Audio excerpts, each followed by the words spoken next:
membuka kitab kita yang di sahabat ini kita akan belajar dari Keluaran pasal yang 10 ayat 1.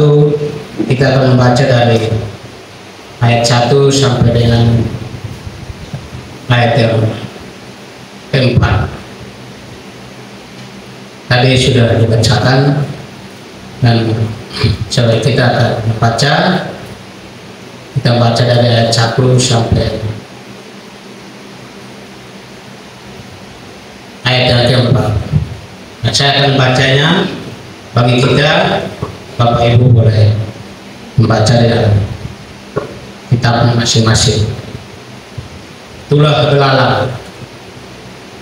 Dan Yahweh berfirman kepada Mose, "Pergilah menghadap Firaun, Faro, karena aku telah mengeraskan hatinya dan hati para hambanya, agar aku dapat mengadakan tanda-tandaku di tengah-tengah mereka, dan agar engkau dapat menceritakan kembali pada telinga anak cucumu hal-hal yang aku sendiri telah bertindak dengan keras atas orang Israel, dan tanda-tandaku yang telah aku lakukan di antara mereka, maka kamu dapat mengetahuinya bahwa akulah Yahweh." Lalu Mose dan Harun pergi menghadap Faro dan berkata kepadanya, "Beginilah Yahweh Elohim orang Ibrani berfirman, berapa lama lagi engkau menolak untuk merendahkan dirimu di hadapanku? Suruhlah umatku pergi sehingga mereka dapat melayani aku. Karena jika engkau menolak untuk menyuruh umatku pergi, lihatlah, esok hari aku akan mendatangkan belalang di wilayahmu." Demikian Bapak bicara. Bapak Ibu yang saya kasihi dalam Yeshua HaMashiach, pekan lalu, sahabat yang lalu kita sudah belajar tentang Fairah atau apa yang dinyatakan, di mana di situ kita bisa mendapati bahwa Yahweh menyatakan dirinya kepada Abraham, Ishak, dan kepada Yakub serta orang-orang Israel. Akan di sana pun kita boleh belajar bagaimana ketika Faro mengeraskan hati untuk membebaskan umat itu pergi. Di situ Bapak Yahweh boleh menyatakan kuasanya. Bapak Yahweh boleh melakukan banyak perkara-perkara besar di hadapan Faro. Tujuannya hanya untuk menyatakan bahwa dialah Yahweh, dialah Elohim yang harus disembah. Sehingga lewat peristiwa yang dialami oleh Faro, bahkan para hamba-hambanya, para rakyatnya pun menerima hal yang luar biasa, hanya karena kekerasan hati daripada Faro sendiri untuk bagaimana dia menolak tentang Yahweh. Kita tahu bahwa ketika Moses menyampaikan bahwa engkau harus membebaskan umatku karena itulah yang diperintahkan oleh Yahweh, justru di situ dengan kecongkakan bahkan dengan kesombongannya dia berkata bahwa siapa itu Yahweh. Sehingga dari situlah kita melihat bahwa karena kesombongan, keangkuhan yang ditunjukkan oleh Faro, maka Bapak Yahweh membuat perkara-perkara besar yang membuat Faro seolah-olah tidak berdaya. Dari situ pun kita melihat bahwa ia mau supaya umat Israel pun boleh mengenal dia. Mereka harus percaya kepada dia. Mereka ditawan, diperbudak oleh Mose, oleh Faro, sehingga mereka melupakan siapa Elohim mereka, sehingga dari peristiwa yang Bapak Yahweh buat di tengah-tengah Israel sebagai bentuk untuk menunjukkan bahwa dialah Yahweh yang harus disembah oleh Israel, bahkan boleh menyatakan bahwa Paro pun harus menyembah hanya kepada Bapak Yahweh. Nah, dari sini kita belajar, bahkan di hari ini pun kita kembali kepada pada saat kita yang mana hari ini berbicara tentang boh atau pergilah. Dikatakan di dalam bacaan kita tadi, di sana Yahweh kembali menyuruh atau memerintahkan Mose dan Harun untuk pergi menghadap Paro. Tapi di situ pun boleh dikatakan bahwa diperjelas kepada Mose dan Harun bahwa Yahweh telah mengeraskan hati daripada Paro dan hamba-hambanya. Bapak Ibu yang saya kasih dalam Yeshua HaMashiach, di sini kita boleh melihat bahwa tujuan daripada Yahweh ketika memerintahkan Mose dan Harun untuk menghadap Paro, maka tujuannya adalah bahwa Bapak Yahweh ingin menunjukkan kemuliaan dan keselamatan hanya dalam Elohim atau dalam Yahweh sendiri. Walaupun kita melihat bahwa perintah yang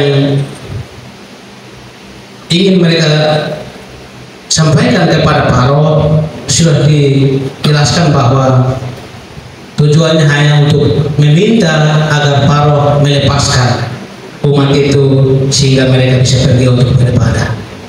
Tetapi lagi-lagi kita melihat bahwa di sana Bapak Yahweh ingin menunjukkan sekali lagi kekuasaannya, bahkan ingin menunjukkan kepada Paro bahwa hanya Dia yang layak untuk disembah, sehingga kita bisa mendapati bahwa Bapak Yahweh kembali menunjukkan bahwa Paro akan menyerahkan hati untuk mendengar atau untuk menerima perintah atau apa yang dikehendaki oleh Bapak Yahweh.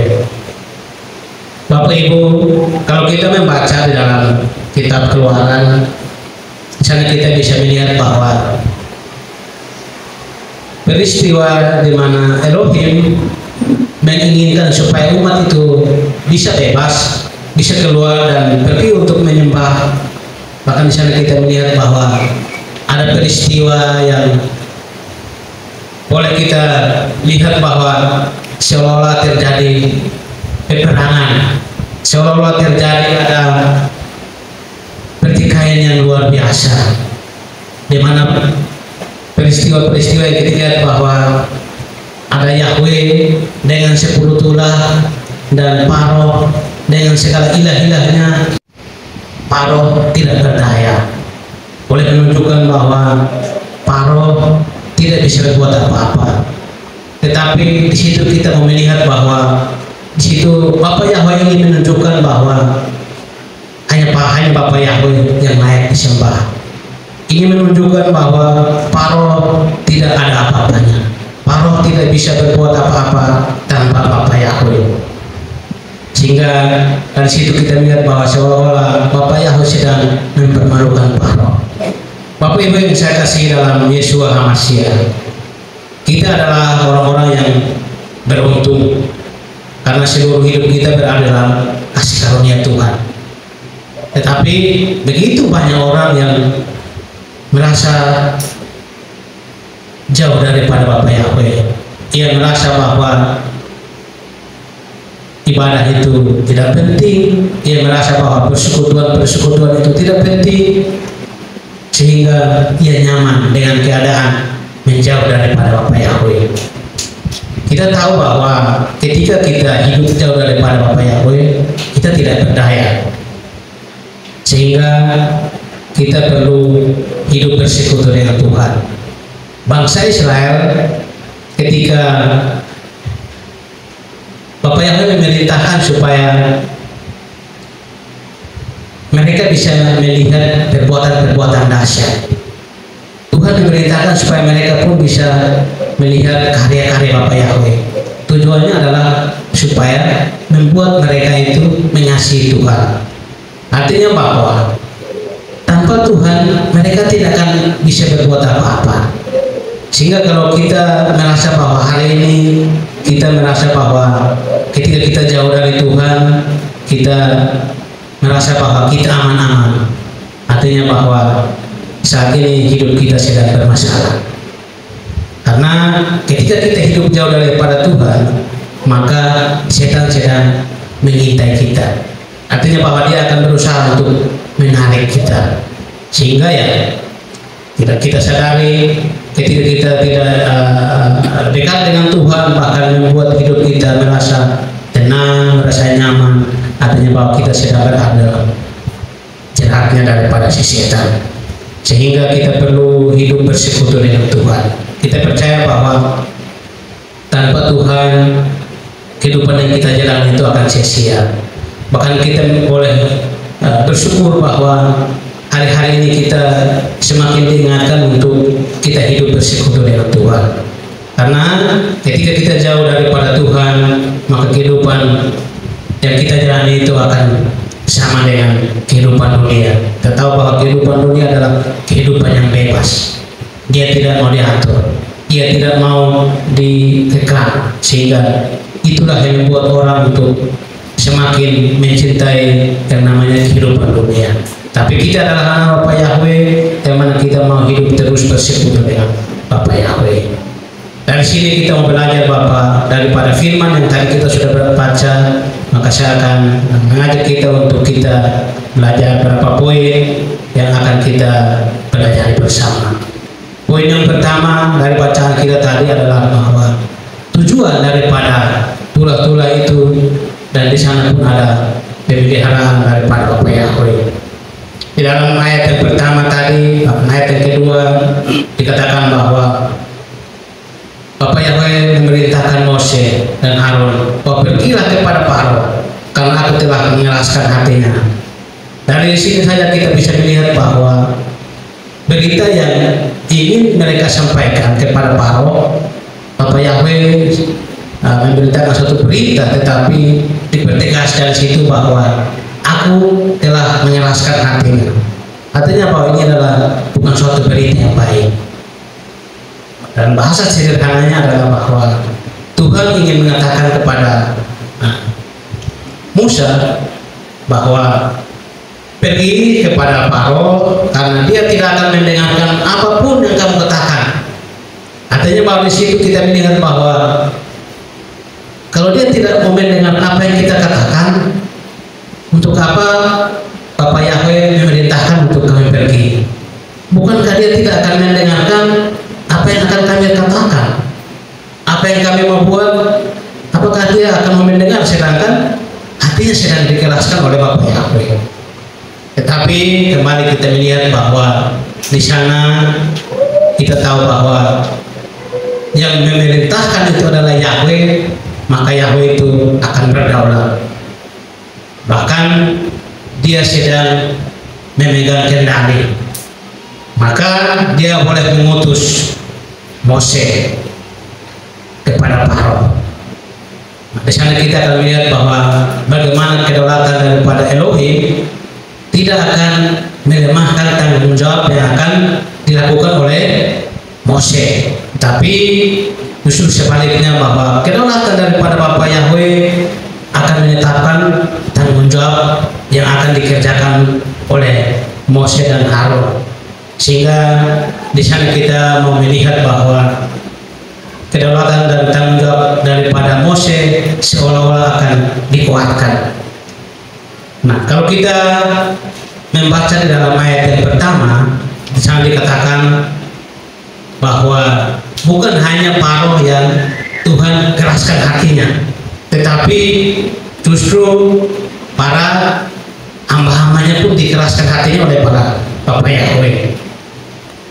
Nah, dari sini kita lihat bahwa ketika Faro dan hamba-hambanya dikeraskan oleh hatinya dikeraskan oleh Bapa Yahweh, maka kita bisa melihat bahwa rencana daripada Bapak Yahweh itu akan semakin luas untuk dikerjakan lewat Mose. Karena saat ini yang membuat hati Paro dan hambanya itu dikeraskan adalah Tuhan.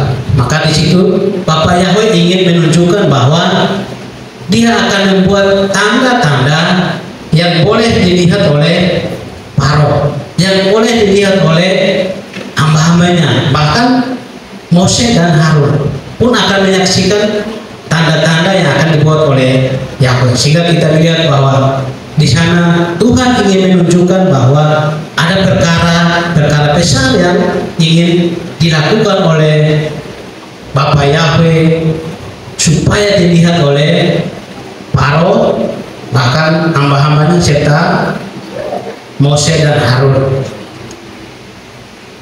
Di ayat yang kedua diperjelas bahwa Tuhan atau Bapak Yahweh menyuruh Mose pergi dan lakukanlah tanda-tanda.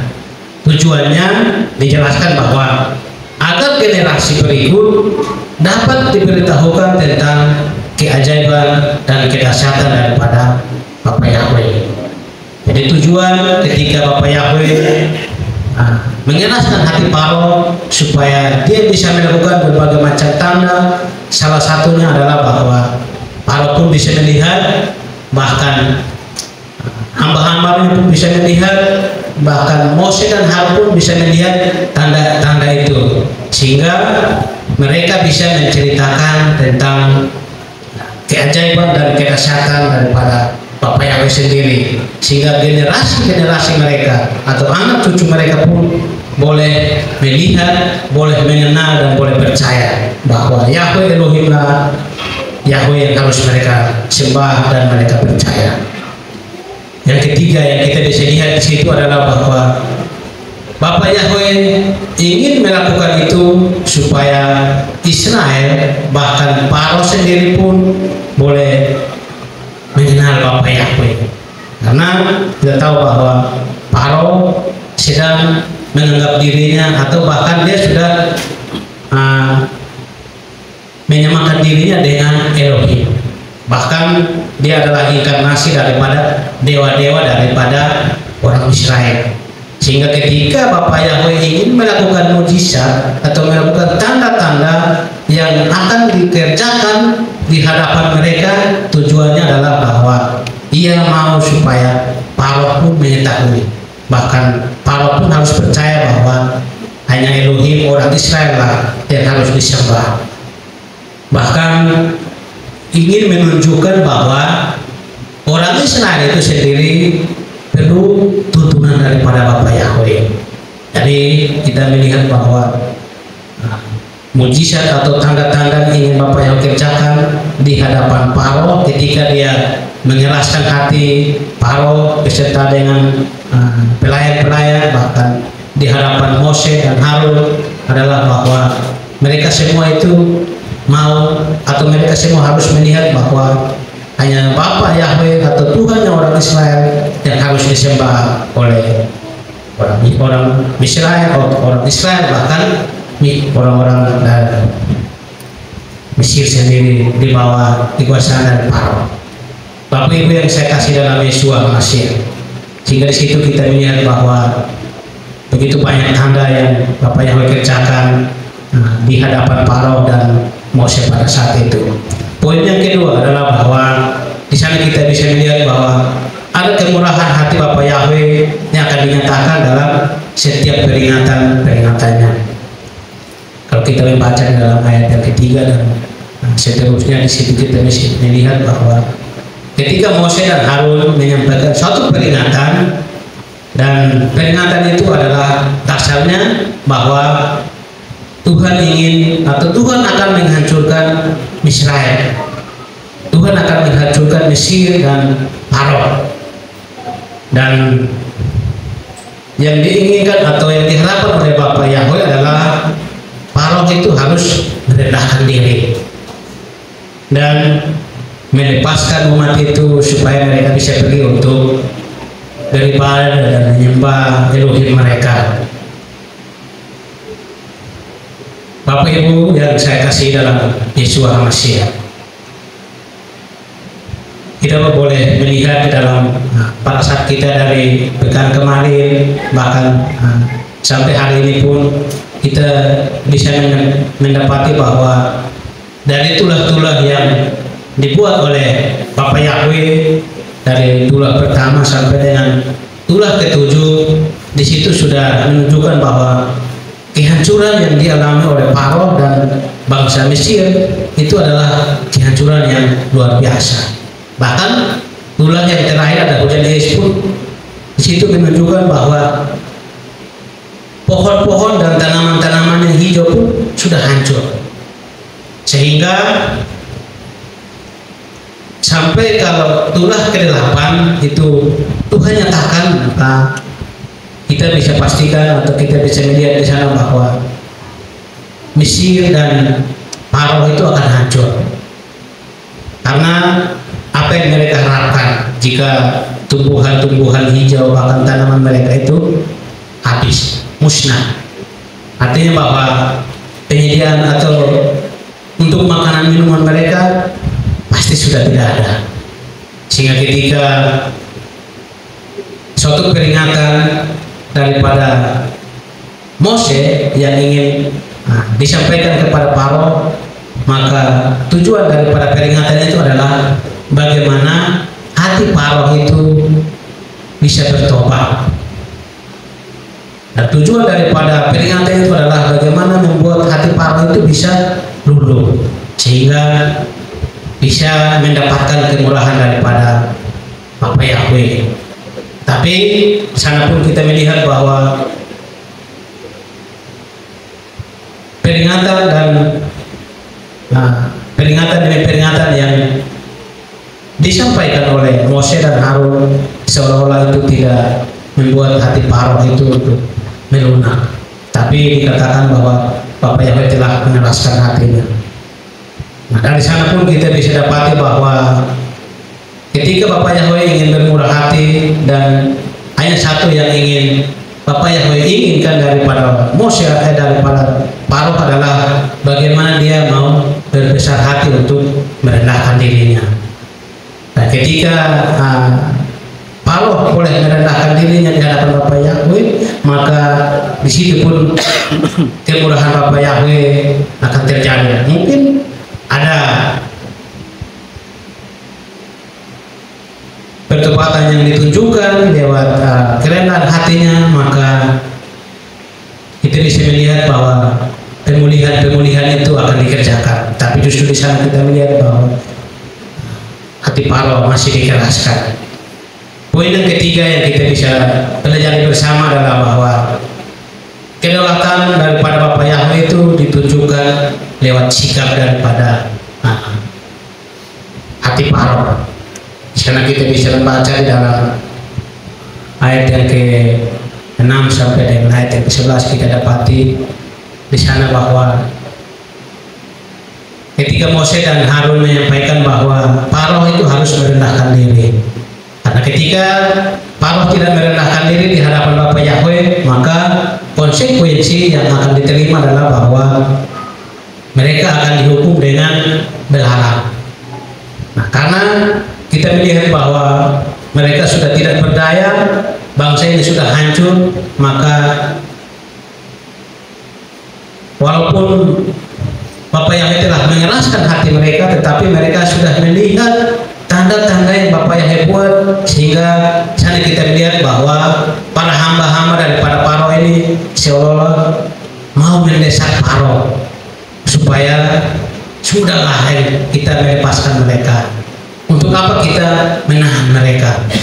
Bagaimana dengan keadaan yang saat ini sedang kita hadapi? Kita sedang hancur, kita sedang tidak berdaya.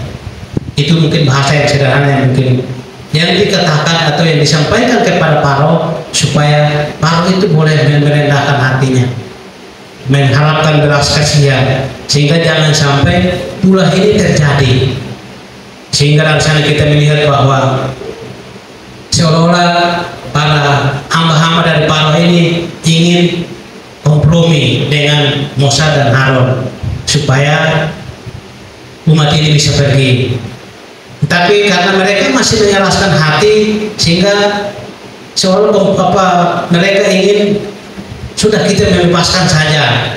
Tetapi di sana kita lihat bahwa hati mereka itu masih kita keraskan, sehingga mereka membuat keputusan-keputusan yang mungkin sudahlah kalau begitu kita melepaskan saja yang laki-laki, cukup yang laki-laki saja supaya mereka itu bisa pergi dan mereka bisa beribadah. Tetapi yang perempuan, anak-anak kita jangan lepaskan. Tetapi di sana kita lihat bahwa kesepakatan seperti itu tidak dikehendaki oleh Bapak Yahweh. Justru apa yang diinginkan supaya umat Israel itu pergi, baik itu laki-laki, perempuan, bahkan anak-anak mereka. Bahkan mereka diminta untuk menyembah Elohim mereka. Kenapa? Oh, ada kesepakatan seolah-olah ya sudah yang laki-laki saja. Karena mereka berpikir bahwa ketika yang dilepaskan itu adalah laki-laki, maka mereka akan punya kerinduan atau keinginan untuk mereka kembali karena ada anak istri mereka. Tapi justru kesepakatan seperti itu tidak dikehendaki oleh Bapak Yahweh. Karena bagi Bapak Yahweh adalah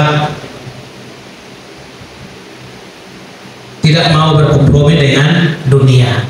Karena berkompromi dengan dunia itu bukanlah suatu pilihan bagi Bapak Yahweh. Sehingga di sana Bapak Yahweh menginginkan itu kebebasan itu harus semua. Kebebasan itu tidak hanya laki-laki, tapi kebebasan itu harus semua orang Israel. Bapak Ibu yang saya kasih dalam Yeshua HaMashiach, poin yang keempat yang kita bisa dapatkan dari bacaan kita tadi adalah bahwa kedaulatan daripada Bapak Yahweh itu akan dimunculkan dalam pengakuan daripada Paro. Dalam ayat yang ke-16 sampai dengan ayat yang ke-20 di sana kita bisa mendapatkannya. Bahwa kita mendapatkan bahwa di sana Paro memberikan pengakuan, walaupun pengakuan dari Paro adalah pengakuan yang tidak jujur. Ia masih melakukan atau dia melakukan sebuah pengakuan yang tidak benar di hadapan Bapak Yahweh, sehingga sehingga Bapak Yahweh tetap mengeraskan hatinya. Bapak Ibu yang saya kasih dalam Yeshua HaMashiach, Paro sendiri pun dianggap sebagai dewa atau dewa-dewi atau berhala-berhala yang ada di dalam bangsa Israel, sehingga ketika Paro mau untuk merendahkan diri di hadapan Bapak Yahweh, maka secara tidak langsung Paro sendiri sudah di hadapan Bapak Yahweh itu tidak sejajar atau tidak sama lagi dengan Bapak Yahweh, karena dia telah mengaku berdosa di hadapan Bapak Yahweh. Artinya bahwa ukuran yang tadi dia menganggap dirinya bahwa dia itu sejajar dengan Bapak Yahweh, ketika dia merendahkan diri di hadapan Bapak Yahweh dan mengaku bahwa dia adalah orang berdosa, maka takaran atau ukuran yang tadi menganggap dirinya bahwa setara atau sama dengan Tuhan itu sekarang takarannya sudah kurang. Artinya bahwa dia sudah tidak sama dengan Bapak Yahweh, tetapi dia sudah sama dengan Mose, yaitu manusia biasa. Sehingga dari sana kita bisa melihat bahwa dia mengakui bahwa dia berdosa kepada Bapak Yahweh dan kepada Mose. Bahkan walaupun pengakuan itu adalah pengakuan yang tidak jujur, bahkan pengakuan yang tidak sepenuh hati, tetapi dia mau bahwa pengakuan atau apapun yang dia ucapkan, dia lakukan, bahkan dalam keadaan di mana dia harus merendahkan diri pada saat itu adalah bahwa dia hanya menginginkan supaya situasi yang terjadi itu bisa mereda. Artinya bahwa dia melakukan atau dia sedang menginginkan bahwa lewat pengakuan dia mau supaya situasi itu menjadi baik, walaupun pengakuannya itu adalah pengakuan yang dilakukan hanya untuk membuat situasi itu menjadi mereda, sehingga ketika situasi itu kembali baik, maka dia akan kembali kepada sifatnya yang asli, yaitu dimana dia mau mengekang atau dia mau supaya umat itu tidak pergi. Bapak Ibu yang saya kasih dalam nama Yesus Almasih, di sini kita bisa lihat bahwa pertobatan daripada Paro sendiri adalah strategi saja, karena dia mau supaya situasi yang terjadi pada bangsa Mesir, bahkan tulah-tulah yang sedang menghancurkan mereka pada saat itu, supaya kalau bisa boleh reda, sehingga dia melakukan pengakuan yang atau hanya penyesalan sesaat. Sehingga dari sana kita melihat bahwa apa yang dilakukan oleh Paro adalah bukan pertobatan, tetapi penyesalan yang sesaat, karena dia mau menginginkan supaya situasi yang terjadi bahkan yang mereka hadapi itu menjadi mereda. Sehingga di sana kita bisa melihat bahwa Bapa Yahweh menunjukkan kedaulatannya bahkan di dalam semua peristiwa-peristiwa yang terjadi, dan dari peristiwa-peristiwa yang terjadi, baik itu dari tulah yang pertama sampai dengan tulah yang ketujuh, di situ boleh kita lihat bahwa Paro selangkah demi selangkah sedang hancur, bahwa dalam situasi-situasi seperti itu keadaan Paro bukan sedang baik, tetapi dia sedang berada di dalam situasi yang menuju kehancuran. Hanya dia menolak untuk berlutut dan mengakui segala kehebatan daripada Bapa Yahweh.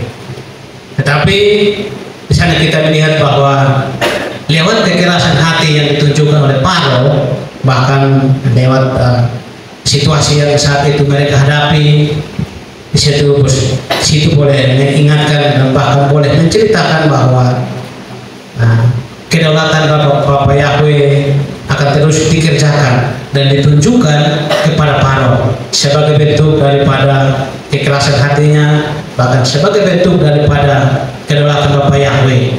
Dan sahabat di petang sore hari ini adalah yang pertama, apa yang kita bisa ambil dan kita bisa dapatkan dari firman di hari ini. Yang pertama, poin yang kita bisa ambil, dikatakan bahwa pengalaman rohani itu merupakan kisah yang membangkitkan iman. Maka kita harus menceritakan setiap karya yang Tuhan kerjakan dalam hidup kita. Kalau kita membaca dalam Keluaran tadi ayat 1 dan ayat yang kedua, sana kita bisa melihat bahwa Tuhan ingin menunjukkan tanda-tanda itu tujuannya supaya mereka, Paro, bahkan Musa dan Harun pun bisa menceritakan tentang apa yang mereka alami, bahkan apa yang mereka lihat ketika mereka bersama dengan Bapa Yahweh. Sehingga ini pun boleh menjadi pengalaman rohani bagi kita, sehingga kita bisa menceritakan kisah-kisah itu kepada anak cucu kita. Kita tahu bahwa apa yang Tuhan kerjakan pada saat itu di tanah Mesir itu bukan hanya untuk kepentingan daripada orang-orang Israel. Bahkan itu bukan hanya semata untuk membawa bangsa itu keluar, dan memang itulah tujuan utama. Tetapi kita melihat bahwa peristiwa-peristiwa yang terjadi, bahkan setiap kesulitan yang dialami, baik itu bangsa Israel, baik itu Mose, baik itu Harun, bahkan apa yang mereka hadapi, maka tujuan daripada Tuhan adalah supaya menjadi sebuah pengalaman di dalam iman mereka, menjadi sebuah pengalaman rohani, bahkan sebuah pengalaman yang berharga ketika mereka bersama dengan Bapa Yahweh, yang bisa mereka ceritakan kepada anak, kepada istri, bahkan kepada cucu mereka. Jadi pengalaman-pengalaman yang Tuhan izinkan untuk mereka lihat, pengalaman-pengalaman rohani yang Tuhan izinkan untuk mereka alami. Tujuannya adalah bahwa Bapak yang ingin supaya apa yang mereka lihat dan apa yang mereka saksikan dan mereka alami sendiri, mereka bisa ceritakan kepada anak cucu mereka. Tujuannya adalah supaya mereka bisa mengenal siapa itu Elohim. Bahkan mereka boleh tahu bahwa Elohim Yahweh yang mereka percaya dan mereka ikuti dan yang menuntun mereka adalah Elohim yang perkasa. Sehingga itu adalah cerita atau itu adalah keadaan yang Bapak yang kehendaki, sehingga bangsa Israel tahu bahwa mereka bersama dengan Elohim yang hidup, yang terus menuntun bahkan terus berperkara dalam setiap hidup mereka. Nah, demikian juga dengan kehidupan kita hari-hari ini. Kita semua pasti punya pergumulan, pasti kita punya masalah. Bahkan kadang masalah itu begitu sulit, bahkan pergumulan itu begitu berat. Tetapi kita percaya bahwa kita juga mengalami campur tangan Tuhan. Kita percaya bahwa Tuhan itu berkarya dalam hidup kita, bahkan semua itu tujuannya adalah untuk menguatkan iman kita. Tapi maksud daripada Tuhan adalah supaya kita bisa menceritakan kepada generasi-generasi kita, yaitu anak cucu kita, baik itu mungkin orang-orang yang ada di sekitar kita, bahkan orang-orang yang dekat dengan kita, bagaimana kita bisa menceritakan tentang pengalaman-pengalaman rohani yang Tuhan kerjakan dalam hidup kita.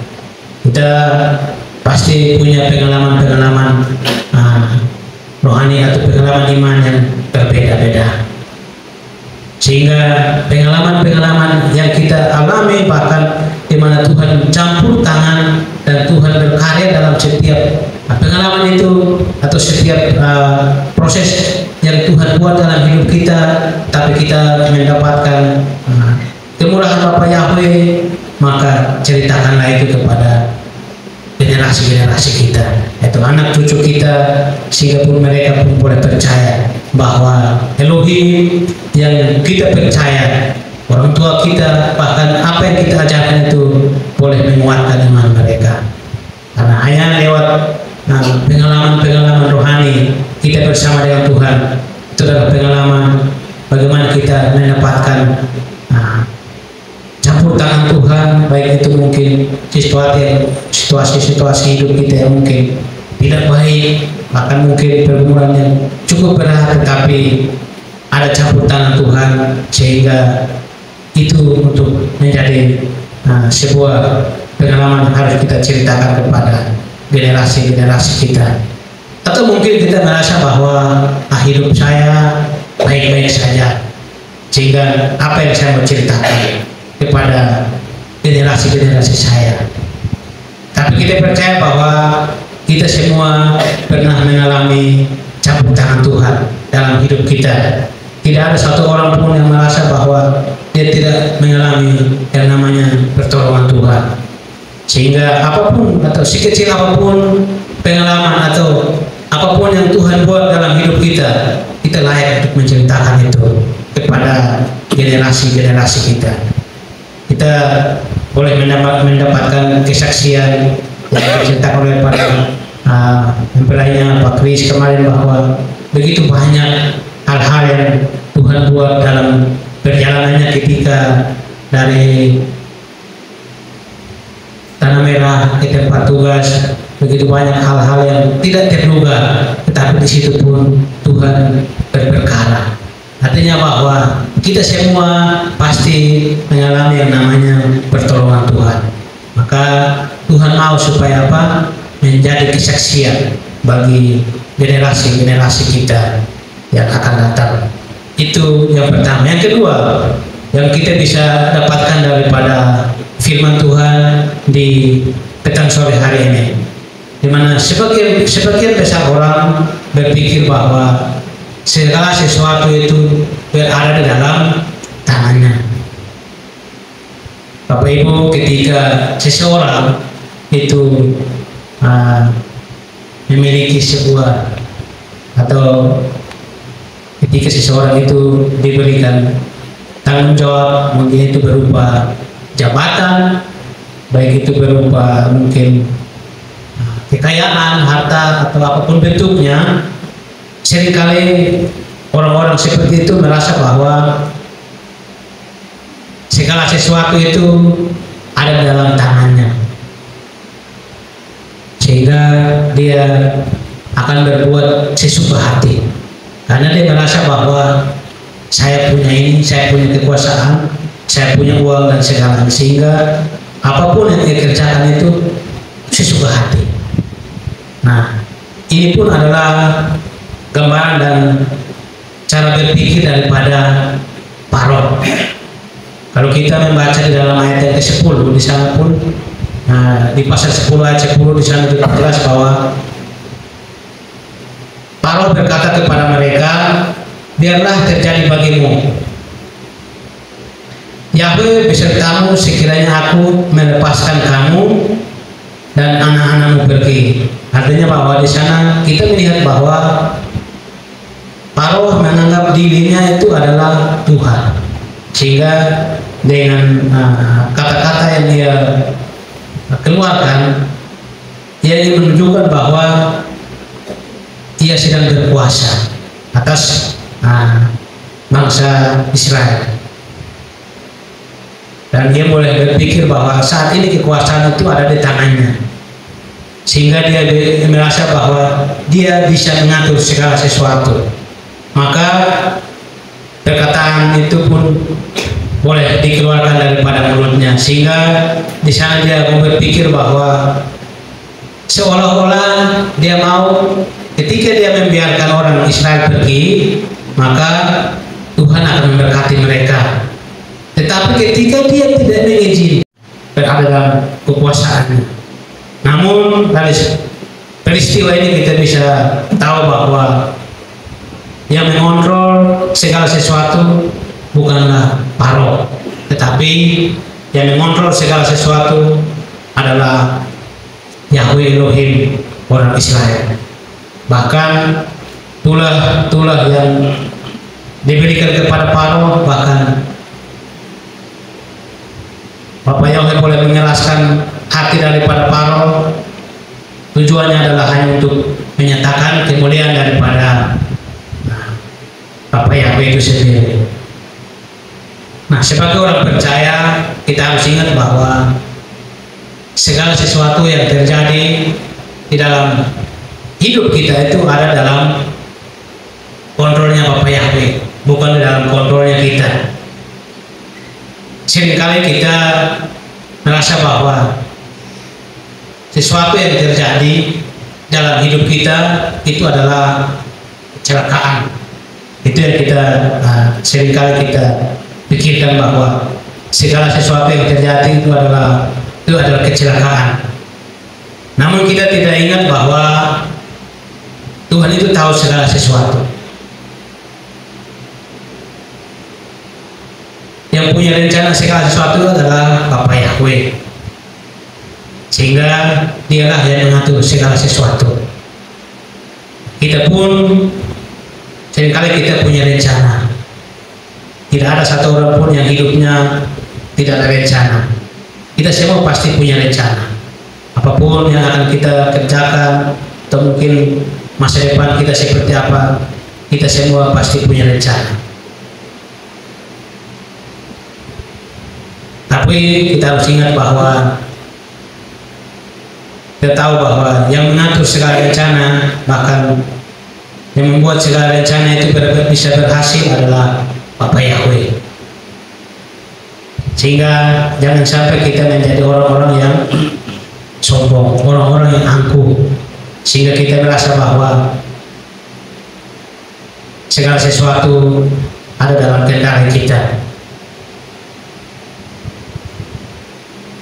Bapak Ibu yang saya kasih dalam Yeshua HaMashiach, dari sini kita bisa melihat bahwa Tuhan atau Bapak Yahweh menginginkan supaya Jangan sampai kita merasa bahwa kita adalah orang-orang yang tidak membutuhkan Tuhan, seperti Faro, justru merasa dirinya adalah Tuhan, sehingga dia berpikir dan berperilaku seolah-olah Tuhan tidak sanggup untuk melakukan apa yang dia buat. Tetapi di sana kita melihat bahwa justru Bapa Yahweh membuat segala sesuatu untuk mempermalukan dia, untuk membuat dia menyadari bahwa segala sesuatu ada dalam kontrol daripada Bapa Yahweh, bukan dalam kontrolnya Faro.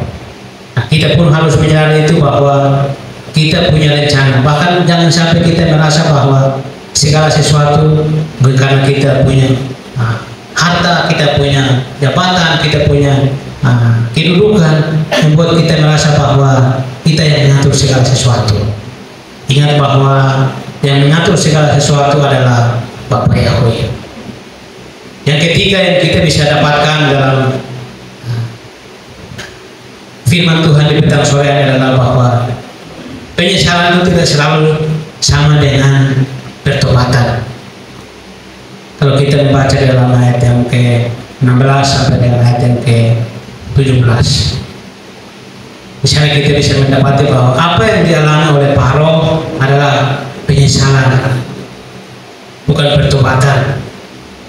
Karena penyesalan terjadi karena Faro tidak mau mengalami situasi buruk yang akan dihadapi ketika dia harus menerima tulah yang ke-8, bahkan tulah-tulah selanjutnya, sehingga dia menyesal, tapi dia bukan bertobat. Namun jika apa yang ia dapatkan atau apa yang ia lakukan itu, apa yang ia alami itu tidak buruk, maka dia tidak akan pernah menyesal.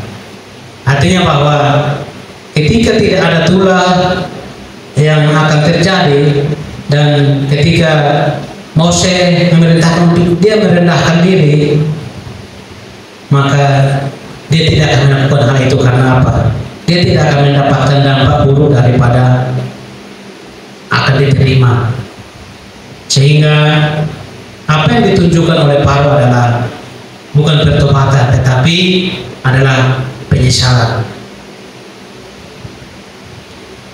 Terus bagaimana dengan orang yang bertobat? Orang bertobat bukan karena dia mengalami dampak buruk dari setiap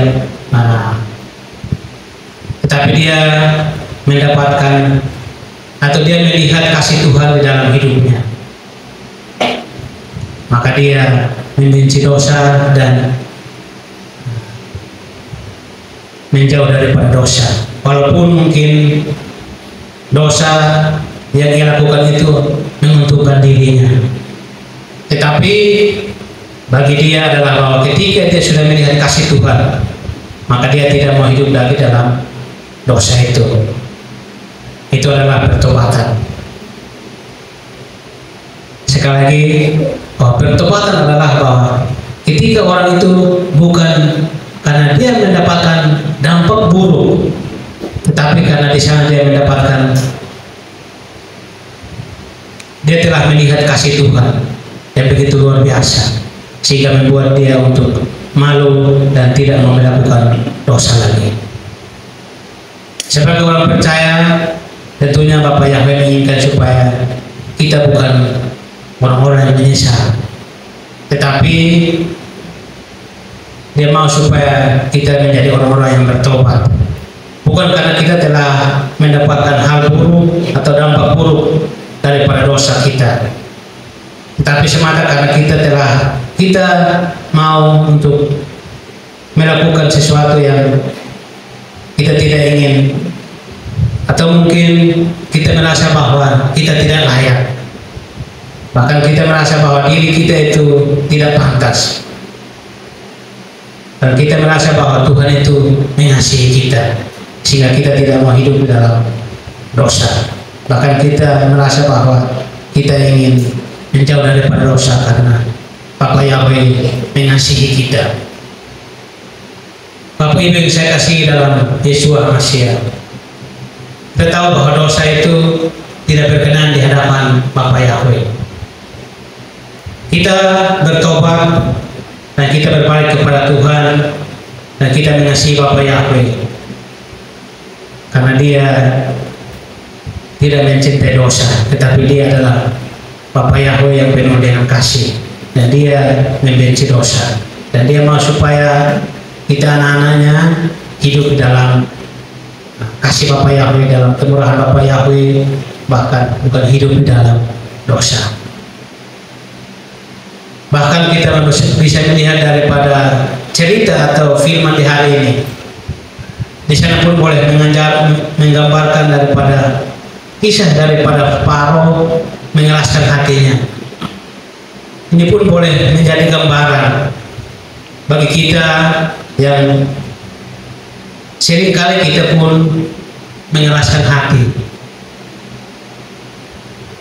Pada saat kita ditegur, bahkan dengan berbagai macam teguran yang kita alami, mungkin ada yang teguran yang keras, mungkin ada teguran yang mungkin membuat kita seolah tidak berdaya. Tuhan mau supaya kita bertobat.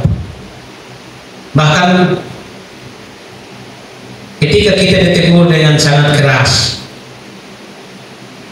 kita hanya datang dan kita merendahkan diri kita di hadapan Bapa Yahweh. Kita minta pengampunan. Tapi tidak lama kita kembali lagi melakukan hal yang sama. Jika Tuhan atau Bapa Yahweh menegur kita saat ini, Tuhan mau supaya kita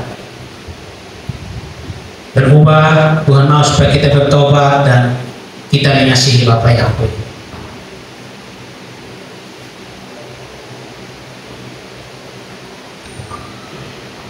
Itulah yang ke-9 adalah bagaimana ketika Tuhan menghukum Israel dengan kegelapan. Kegelapan yang mereka alami itu adalah kegelapan yang luar biasa. Bahkan kegelapan itu adalah kegelapan yang mengerikan. Tetapi lewat tulah itu pun boleh mengajarkan kepada kita bahwa jauh lebih mengerikan kegelapan yang menutupi hati kita. Itu jauh lebih dahsyat, lebih mengerikan ketika kegelapan itu menutupi hati dan pikiran kita, sehingga yang bisa menyingkapkan kegelapan itu adalah anugerah Bapa Yahweh.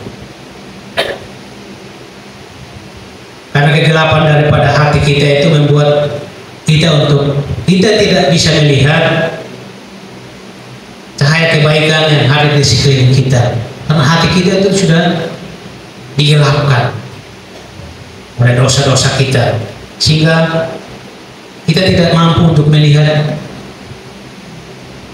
begitu banyak kebaikan-kebaikan Bapa Yahweh yang ada di sekitar kita.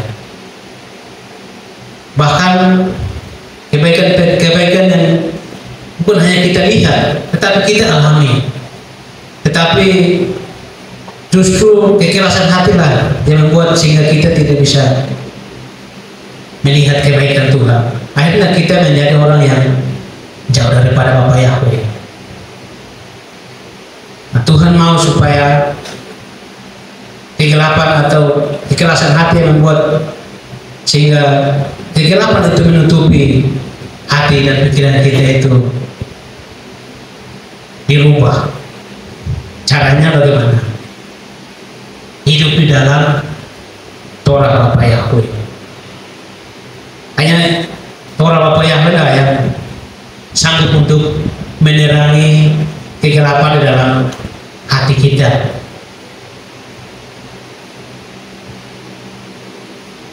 Bagaimana caranya supaya kita bisa bagaimana caranya supaya hati kita itu diterangi oleh cahaya daripada firman. Maka hiduplah di dalam Torah Bapa Yahweh, dalam firman Bapa Yahweh, sehingga terang itu memancar dan keluar untuk menerangi sekitar kita. Karena ketika kita masih hidup dalam kegelapan, bahkan ketika Torah itu tidak ada dalam hidup kita, maka yang kita pancarkan adalah kegelapan. Tapi ketika firman itu atau Torah itu hidup ada dalam hidup kita, ada dalam hati kita, maka yang memancar keluar adalah terang daripada Bapa Yahweh, sehingga hidup kita itu menjadi hidup yang berarti. Kita bisa menceritakan pengalaman-pengalaman bagi generasi-generasi kita, karena firman itu ada dalam hidup kita. Karena itulah yang dikehendaki oleh Bapa Yahweh. Bagaimana kita mau menceritakan pengalaman-pengalaman bersama dengan Bapa Yahweh jika hati kita masih keras, bahkan hidup kita masih diliputi dengan kegelapan. Maka biarlah terang daripada firman atau Torah Bapa Yahweh yang membuat dan memampukan kita untuk kita bisa hidup di dalam terang Bapa Yahweh. Bahkan kita bisa menceritakan pengalaman-pengalaman iman kita kepada generasi-generasi kita. Kita percaya bahwa kita sedang bersama dengan Elohim yang hidup, Elohim yang perkasa. Dia sanggup melakukan perkara-perkara besar ketika kita bersama dengan Dia. Maka tidak ada yang mustahil di dalam Bapa Yahweh. Kita punya pergumulan, kita punya persoalan yang mungkin kita hadapi, mungkin kita merasa bahwa itu berat. Tapi kita percaya bahwa ada Elohim yang sanggup membuat perkara bagi kita ketika kita bersama dengan Bapa Yahweh. Bangsa Israel, Tuhan menginginkan supaya mereka jangan jauh daripada Bapa Yahweh. Mereka masih membutuhkan tuntunan Bapa Yahweh. Bahkan Bapa Yahweh membuat mujizat-mujizat itu supaya menguatkan iman mereka, memperkokoh iman mereka. Bahkan mereka melihat, bahkan mereka mengalami sendiri bagaimana pertolongan Tuhan. Tujuannya adalah supaya mereka terus dekat dengan Bapa Yahweh. Maka hari ini pun jika kita mengalami kemurahan Bapa Yahweh, bahkan kita mendapatkan pertolongan Bapa Yahweh, tujuannya adalah supaya jangan kita jauh daripada Bapa Yahweh, sehingga kita bisa menceritakan semua itu kepada generasi-generasi kita. Ketika kita jauh daripada Bapa Yahweh, apa pengalaman yang kita bisa ceritakan kepada generasi-generasi kita? Maka biarlah dengan firman di petang sore hari ini terus menguatkan kita bahwa kita sedang bersama dengan Bapa Yahweh, Elohim yang perkasa, Elohim yang dahsyat, yang Dia tidak pernah meninggalkan kita, dan Dia mau supaya kita hidup bersama Dia, mengalami perkara-perkara besar bersama Dia, bahkan kita menikmati perkara-perkara dahsyat bersama dengan Bapa Yahweh. Bapa Yahweh memberkati. Saya kembalikan kepada Pak Gembala. Halo Bapak Ibu. Ya, hari ini kita belajar dalam parasat. Jadi bagaimana? Karena dari sejak awal, khususnya parasat Bo ini, ada perintah yang memang secara khusus di sana dikatakan Elohim berkata kepada Abraham, pada Mose untuk berkata kepada Farao untuk berkata demikian, biarkanlah umatku pergi.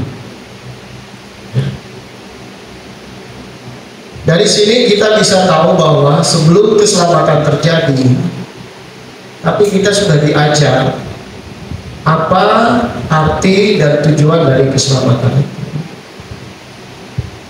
Banyak orang Kristen taunya diberkati, taunya selamat, tapi nggak tahu kenapa mereka diselamatkan dan apa tujuannya. Jadi orang percaya yang mengerti hakikat kehidupannya, dia akan tahu bahwa memang kita ini terkutuk dalam dosa. Tetapi sebelum keselamatan itu tiba, melalui parasat Boy ini kita sudah belajar bahwa tujuan diselamatkan itu adalah untuk beribadah kepada Elohim, untuk melayani Dia, untuk melakukan perintahnya, untuk mengasihi Dia. Shema Israel Yahweh Elohim. Jadi berkebalikan dengan khususnya kita di Indonesia Timur ini, mabuk, judi, togel, perzinahan, perkaluan. Jadi itu kontras dengan sesungguhnya makna dari keselamatan itu. Tetapi kita bisa lihat bahwa sebenarnya mereka belum diselamatkan. Nah, orang yang sudah mengalami keselamatan, nggak mungkin mereka melakukan hal yang demikian. Jadi parasat Boy ini, bahkan parasat-parasat sebelumnya, sebelum tulah itu diberikan, jadi sudah mengingatkan kita bahwa ya ibadah itulah tujuan kita diselamatkan. Ya. Jadi kalau orang yang tidak mau ibadah, sesungguhnya orang itu masih di bawah tutup perbudakan. Karena ibadah adalah bentuk yang dapat terlihat dari kebebasan seorang manusia. Orang yang beribadah adalah orang yang hidup di dalam kebebasan. Maka orang yang tidak beribadah sebenarnya masih di bawah tutup perbudakan. Atau mereka nggak mau dibebaskan. Ya. Dua, yang pertama itu yang mungkin saya tambah dari apa yang sudah tadi maunya menulis pada saat itu. Jadi Tuhan itu bekerja sesuai dengan pola, dan pola Tuhan itu saya sangat suka. Jadi dia nggak hanya membebaskan, tapi dia kasih tahu kepada Mose dan kepada seluruh Bani Israel, tujuan kalian dibebaskan sesungguhnya untuk beribadah dan melayani Tuhan. Bahkan tadi dikatakan untuk melakukan perayaan. Mirisnya yang terjadi hari ini, perayaannya bias, tidak sesuai dan tidak seperti yang Tuhan mau dan Tuhan terima. Makanya bias itu banyak terjadi di gereja-gereja. Tapi kita belajar bahwa semua harus kembali kepada firman, bukan kepada kebanyakan orang atau kebanyakan sinode dan segala macam. Ya. Jadi kita mengerti benar bahwa orang yang beribadah bukan karena kewajiban. Enggak. Kalau karena kewajiban berarti ada sesuatu yang harus dicapai.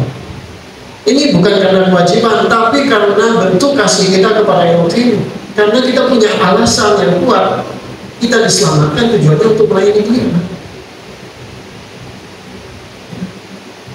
Kalau orang beribadah untuk mendapatkan sesuatu, masih dangkal filosofi dan motivasi dia terhadap kita.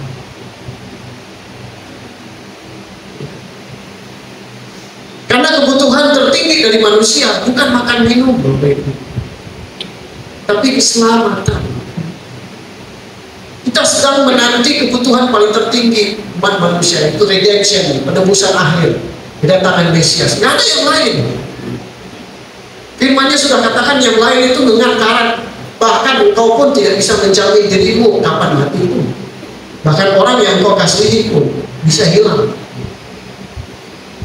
Jadi kebutuhan yang paling tertinggi orang percaya saat ini adalah menantikan Mesias datang kembali. Itu sebabnya para rasul selalu banyak berpesan kepada umat pada saat mereka menyampaikan perkataannya di zaman ini. dalam kau bertekun. Bahkan Yesus katakan, berbahagialah mereka yang bertahan sampai kesudahannya, karena mereka akan menerima mahkota kayu. Pesan itu dari zaman Yesus 2000 tahun sampai sekarang nanti masih tetap berdengung, dan kita masih menantikan. Jadi kita mengerti benar bahwa sekarang kita belum penebusan akhir Bapak Ibu. Ya. Keselamatan yang kita terima ini masih kita perjuangkan. Nah, penebusan akhir nanti, waktunya yang berbeda, tetapi tujuannya sama. Tujuan Bani Israel diselamatkan untuk beribadah. Tujuan kita diselamatkan Yesua adalah untuk mengerjakan keselamatan itu, untuk beribadah. Pada akhirnya, final redemption, penebusan akhir, tujuannya cuma satu. Nanti kita apa? Dikatakan perjamuan kawin anak domba. Bahkan aku mendengar Wahyu 14 katakan manusia yang jumlahnya tidak terlihat. Bahkan mereka menyerukan seruan haleluya. Kudus, kudus, pujilah ya. Tujuannya untuk ke sana. Tetapi kita masih di tengah-tengah, masih berjuang Bapak Ibu. Ya, perjuangan kembali ke masing-masing. Tapi hari ini kita dididik sebelum masa kekekalan, sama tujuannya. Kalau di dunia ini saja kita nggak mampu berjuang, bagaimana mau menerima kekekalan? Ya. Memang diselamatkan oleh anugerah. Tapi perhatikan baik-baik Bapak Ibu. 9 tulah umat Israel secara pasif, mereka duduk dengar lihat. Tapi tulah ke-10 mereka harus menjadi bagian yang aktif. Kemarin masuk bulan Sipaja, saudara. Perintah pertama, Bapak yang dikatakan apa? Hari ini, bulan ini adalah bulan baru. Mulai hitung. Karena mulai dari sekarang 10 hari kamu sudah siapkan hewan lah segala macam, nanti detail-detailnya Tuhan akan berikan sampai ke 14 Nisan. Ya. Dan seterusnya sampai di Tisri. Dan pola itu akan terus bergerak. Ya. Jadi kita nggak bisa main-main. Jadi kalau masih ada yang berpikir, ya, ada satu jemaat di sini nggak pernah hadir, ya sampai sudah kalau ketemu saya ingatkan, kalau ketemu juga istri juga kadang-kadang ingatkan. Tapi alasannya jauh lah, gak ada uang lah, sibuk lah.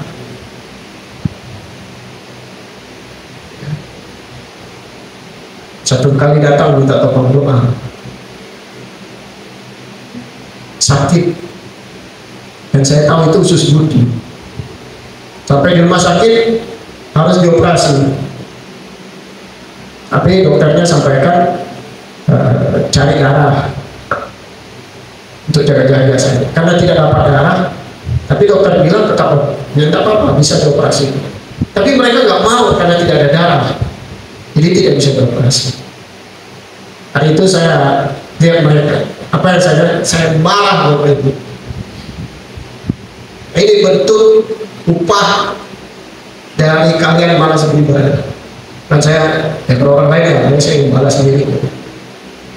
Baik, selama ini meremehkan dengan Tuhan. Sekarang kalau Tuhan, kalian tidak mau dipanggil gembala, sekarang Tuhan yang panggil, baru tahu. Ya. Seizin Tuhan sampai dia menolak untuk anaknya dioperasi. Akhirnya apa? Balik ke rumah sakit. Saya bilang coba balik ke rumah sakit. Ini anak tidak bisa. Usus buntu itu harus dioperasi. Usus buntu kalau tidak dioperasi pecah berarti infeksi seluruh tubuh. Karena itu perut itu dia cuma begini saja usus buntu kecil. Akhirnya tidak bisa. Pihak rumah sakit bilang tidak bisa karena dari awal sudah ditolak. Ya, saya sudah bilang sama mereka, sistem BPJS itu tidak bisa. Satu kali Anda menolak, Anda masuk berarti harus cari ke tempat pelayanan yang lebih tinggi lagi, artinya dirujuk. Kenapa manusia lebih banyak memilih sesuatu yang, bahkan saya katakan mana yang lebih jauh, gereja atau Merauke?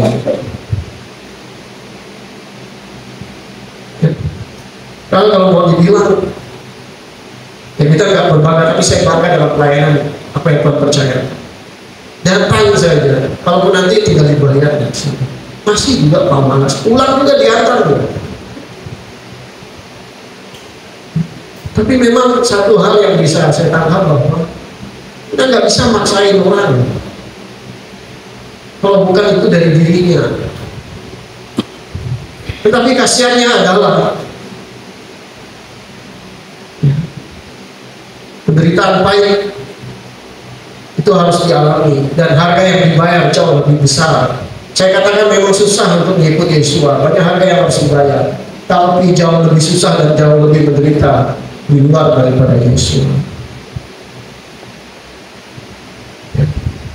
Sekarang tanya sama bupatimu, tanya sama keluargamu, tanya sama teman-teman penjual pasarmu, minta bantuan sama mereka. Ya. Nggak ada kan? Saya katakan seperti saya sebelumnya sudah suruh dia, coba ajukan bantuan. Gimana? Itulah yang saya katakan. Terkadang Yesua itu sering dijadikan tempat sampah oleh umatnya. Nanti kalau udah susah, udah capek, udah gak ada apa-apa, baru datang kepada kita. Giliran diberkati, sukses, hilang. Dari parasat Goa ini kita mengerti bahwa Tuhan itu penuh kasih sebenarnya, gak mau kita menderita. Tapi kenapa kita memilih untuk menderita? Jelas-jelas ibadah itu adalah bentuk pembebasan dari penderitaan mereka. Tapi dibalik sama setan, justru kamu beribadah itu menderita. Kamu gak dapat duit, kamu gak bisa kerja, kamu gak bisa ketemu bupati, kamu gak bisa hadir dalam acara mereka. Setan itu berusaha membalikkan fakta yang terjadi. Bahkan sampai hari ini pun kita masih berjuang, berpikir bahwa ibadah itu sebagai belenggu, membuat saya nggak bisa kemana-mana, membuat saya nggak bisa menghasilkan sesuatu. Ternyata kebenaran firman Tuhan kedalamannya tidaklah seperti itu. Kedalamannya adalah engkau beribadah adalah bentuk kebebasan. Makanya Sabat itu kelepasan. Orang yang beribadah dari Sabat, orang yang menikmati kelepasan. Yesus menyembuhkan orang supaya mereka beribadah. Yesus memberikan kelepasan mereka dari roh jahat supaya mereka beribadah, bukan kembali kepada dunia yang lama. Nah, ini mispersepsi yang terjadi pada orang. Saya nggak bisa jauh-jauh, kita bisa Indonesia Timur itu yang terjadi sekarang itu. Asimilasi dengan budaya lah, apa? Sudah dicampur-campur kan? Ya. Masalah Indonesia Timur itu seperti itu, Bapak Ibu. Koneksi dengan alam, budaya, adat itu masih begitu kuat. Bahkan berusaha agama itu dicampur baurkan, ya nyampur-nyampur gitu. Kalau di daerah barat perkembangan teknologi sudah sangat merusak, karena memang jalur perkembangan itu jauh depan di sana. Kita belum siap dengan itu, sudah banyak rusak apalagi. Tapi kita mesti paham bahwa anak muda, kalian sudah mengerti, kalian jijik dalam parasat dan semua kita, ibadah itu adalah bentuk kebebasan yang Tuhan kasih kita dari segala perbudakan dunia. Dengan demikian kalau kita beribadah adalah bentuk atau hal yang bisa dilihat dengan kasat mata bahwa kita hidup dalam kebebasan. Tapi faktanya pun tidak terjadi demikian. Ada banyak orang datang ke gereja tapi dia masih terikat sebenarnya. Pikirannya masih ada, tugas ini belum selesai. Sehingga itu yang saya katakan di dalam pertemuan evangelis, kita nggak bisa nyembah kalau tidak ada pewahyuan. Kita nggak bisa nyembah kalau tidak ada hal yang connect. Makanya orang yang menyembah dalam roh dan kebenaran, apa artinya? Ya engkau harus mengalami. Nggak bisa kita, kalau orang ya kan begini, Tuhan itu baik, ya memang Tuhan itu baik. Nggak kau nggak kau sebut juga memang Tuhan itu baik, bahkan orang Muslim juga akan katakan Tuhan itu baik kok. Ya, firman-Nya katakan matahari diberikan bagi semua orang, baik, tidak ada masalah kok. Tapi kau betul-betul merasakan tidak secara khusus pribadimu dalam perjalanan hidupmu. Kalau nggak ada mengalami itu, yang hanya di lidahnya cuma kata-kata saja.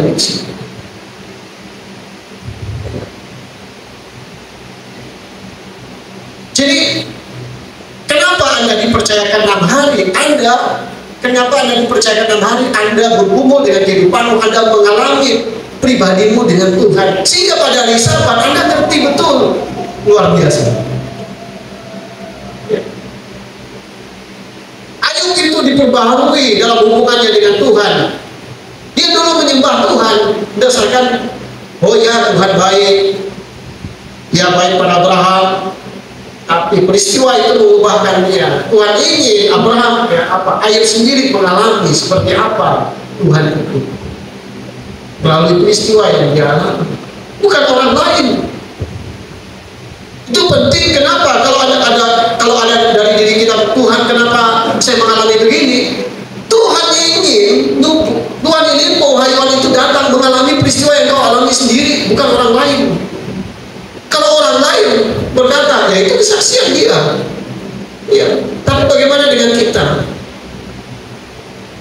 Maka mengalami Tuhan secara pribadi itu penting. Ya, bukan berdasarkan orang lain. Kenapa murid-murid itu berani menulis kisah perjalanan? Karena mereka mengalami sendiri, bukan apa kata orang lain, termasuk Nabi Saul. Dalam cahaya menuju Damsyik, dia berjumpa dengan Yesus secara pribadi. Sehingga ketika ada bantahan dari orang lain bahwa dia bukan rasul, cuek saja. Ya. Tapi di Filipi dia bersaksi bahwa dia adalah rasul. Dan suku apa? Gini. Jadi pertanyaan bagi kita, kalau kita nggak ibadah, malas ibadah, cari sampai berhubungan, masihkah kita terbelenggu dengan dunia ini? Ada orang nggak sekolah karena pekerjaan, ya, berarti masih terbelenggu. Apalagi kalau udah hari Sabat, ingat baik-baik Bapak Ibu, setan punya tujuan yang sama. Jangan pernah dia berjumpa dengan Tuhan. Satu, jangan pernah dia berjumpa dengan Tuhan. Ada banyak orang mengalami pemulihan karena berjumpa dengan Yesus. Ya. Bahkan seorang perempuan asal pujama menjumpainya. Artinya apa? Kalau orang mengalami Tuhan, dia sepenggal sekecil setetes saja mengalami. Bahkan seorang perempuan Sino-Fenisia dengan benar Tuhan, tapi anjing itu ambil dari rumah-rumah yang jatuh, bukan dari rumah. Itu saja mengalami perubahan total.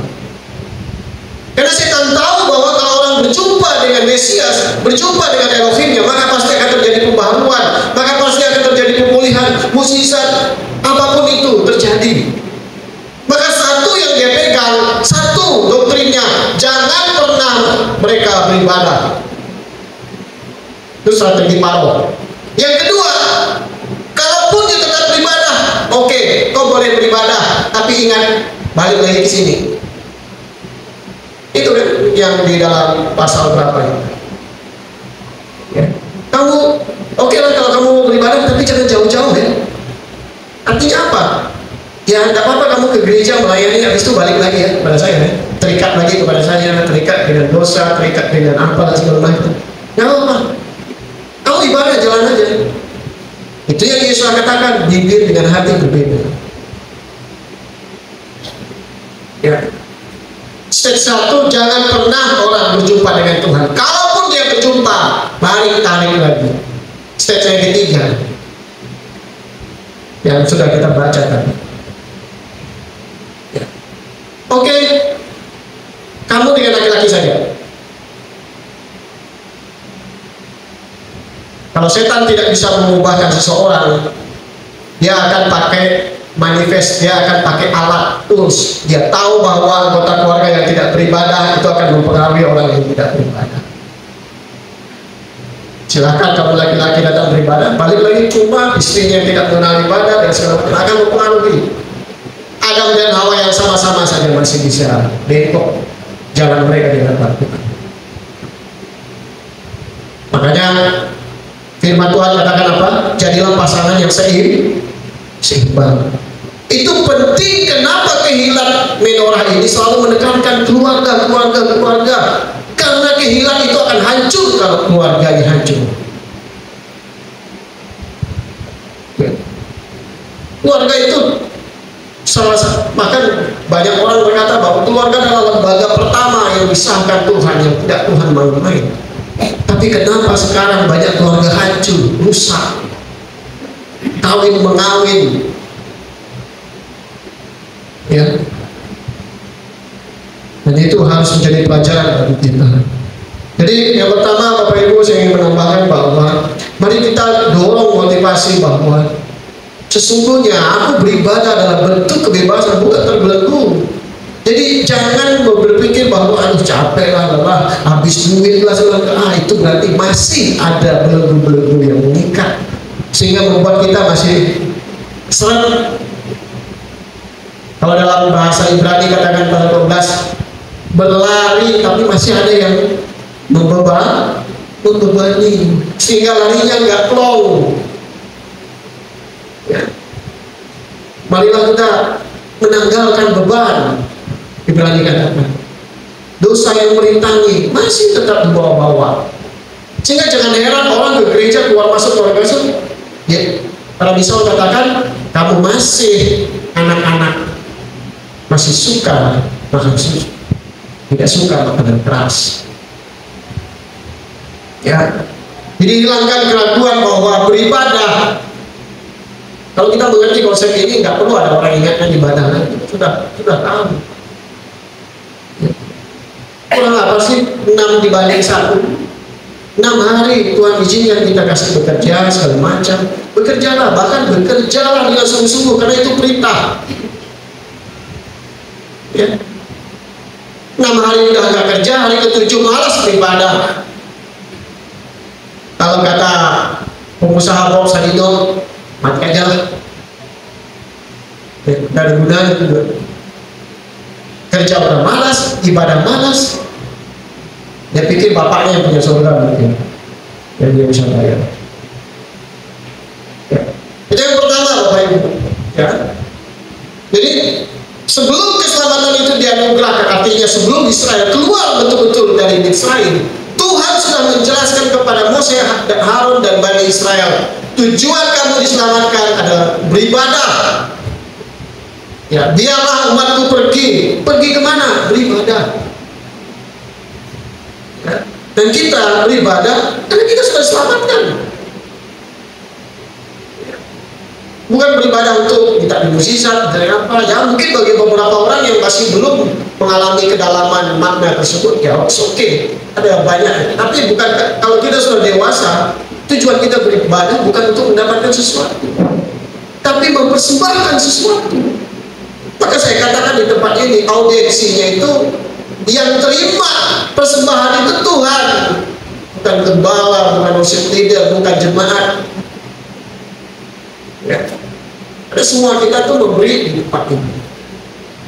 Dalam sidul kemarin, seperti leluhur kami membawa korban ukupan wangi-wangian di hadapan.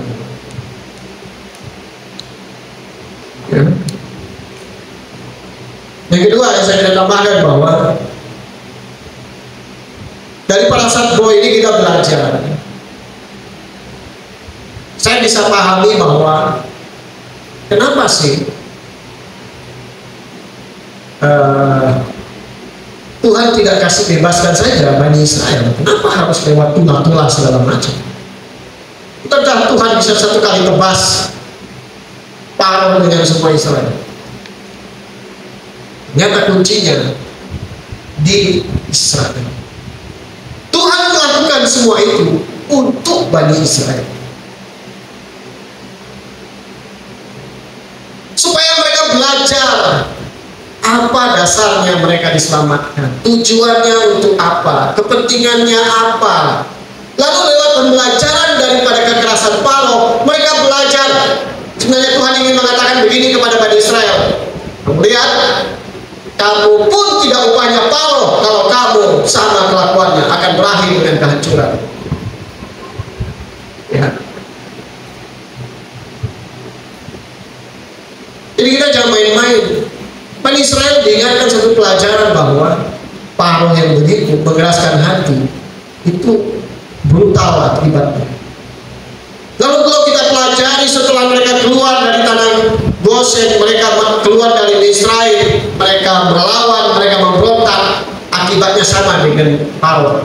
Sebenarnya mereka melakukan kesalahan yang sama dilakukan Paro. Mereka bersungguh memberontak melawan mereka. Akhirnya apa? Mati. Itu sebabnya tidak heran kalau hanya Yosef dan Kaleb yang seangkatan itu yang masuk tanah perjanjian. Sisanya anak-anak 20 tahun yang lahir di perjalanan. Tapi bukankah mereka tidak belajar daripada orang luar? Itulah sebabnya ada nasihat begini. Orang bijak itu belajar dari kesalahan orang lain. Ya.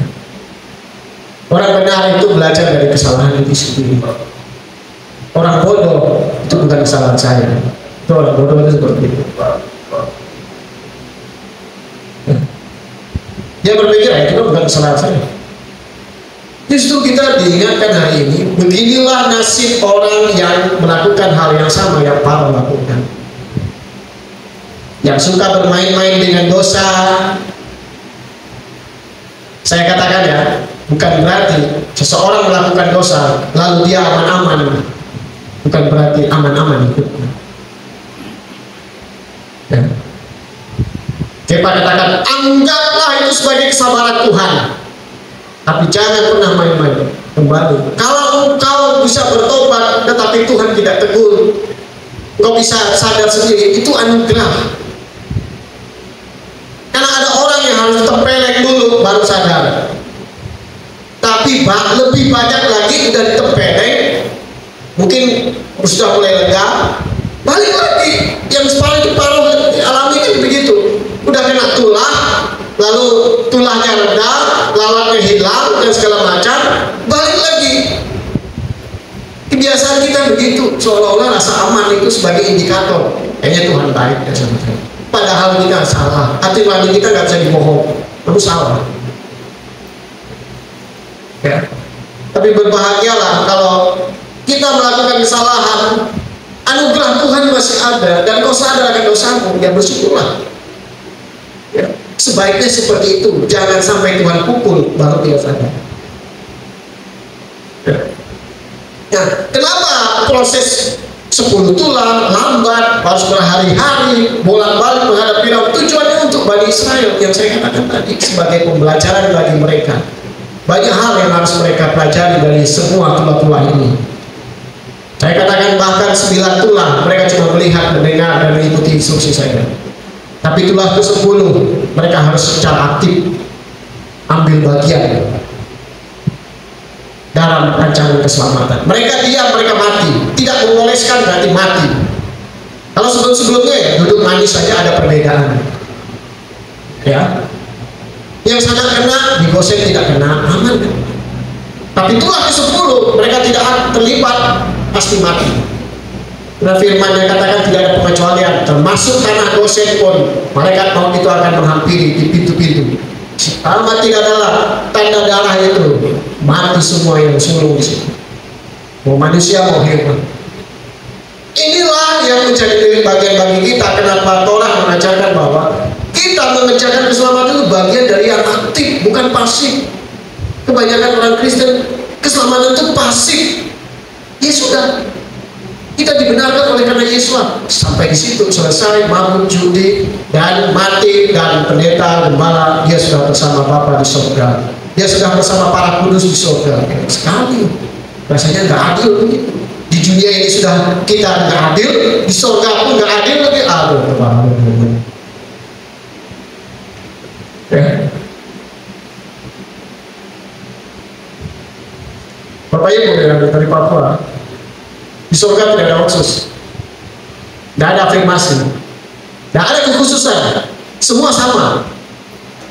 Mau sipit, keriting, tinggi, lurus, tua, muda, sama semua. Semua akan ditimbang. Pertanyaannya cuma satu hari ini. Pastikan namamu ada dalam kitab kehidupan. Itu saja. Kalau ada, jangan biarkan itu dihapus karena kesalahan diri sendiri. Ya. Afirmasi kita itu cuma satu, oleh karena Yesus. Jadi pertahankan itu. Jangan jual karena dunia. Ya. Yang menariknya, Bapak Ibu, apa yang membedakan kepercayaan kita, misalnya Judaism dengan orang-orang di luar? Satu bukti, dua saksi. Itu penting.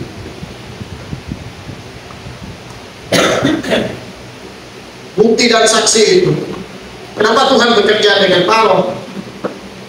Supaya kan Mesir kan bukan salah satu, tapi kerajaan yang paling besar pasca dari pemerintahannya si Yosef.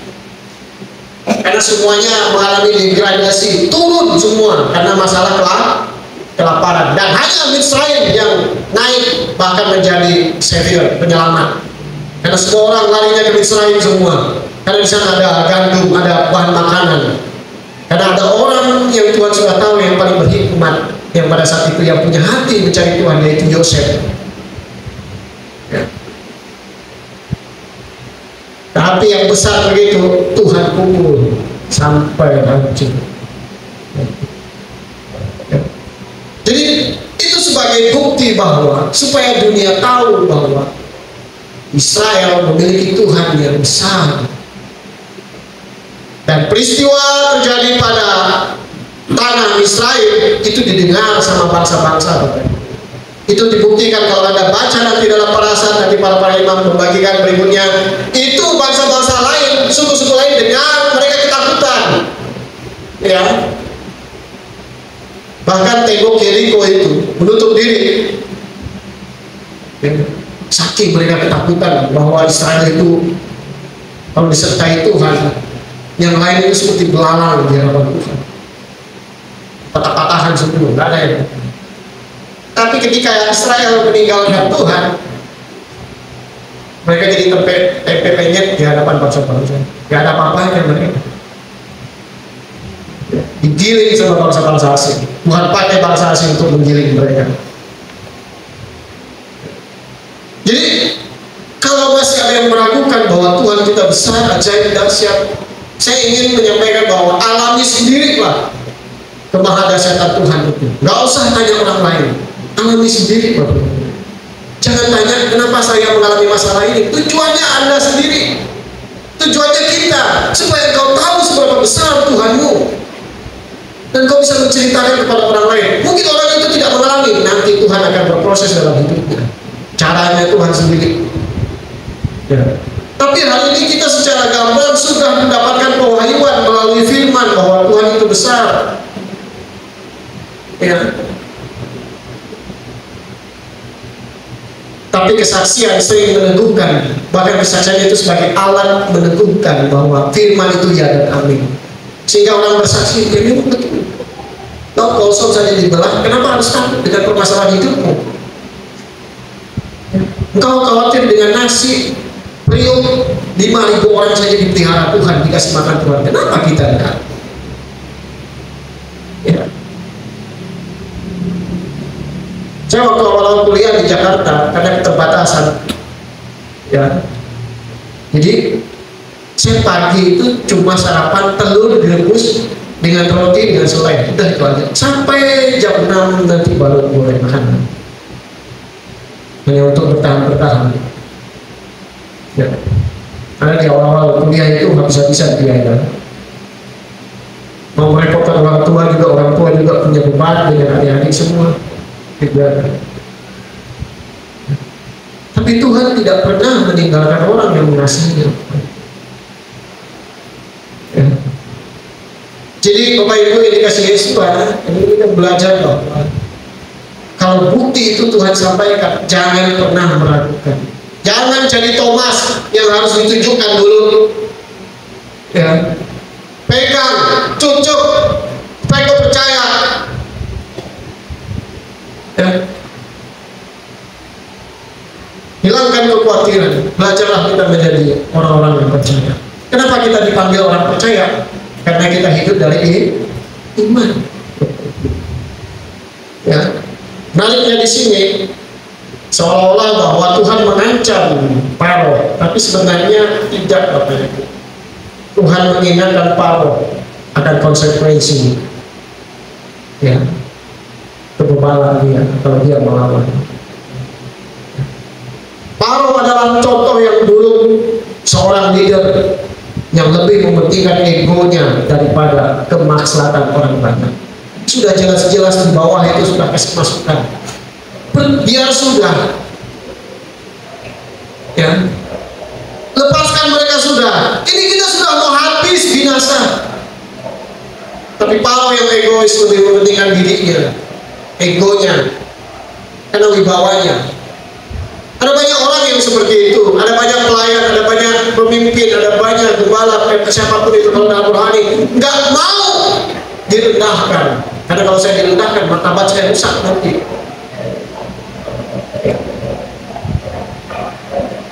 Kalau salah ya katakan salah. Justru untuk sebuah keselamatan. Kenapa harus menahan diri? Karena takut. Karena dia sudah disanjung begitu tinggi, bahkan disamakan dengan Tuhan. Kalau dia mengakui itu, berarti dia sama saja merendahkan dirinya.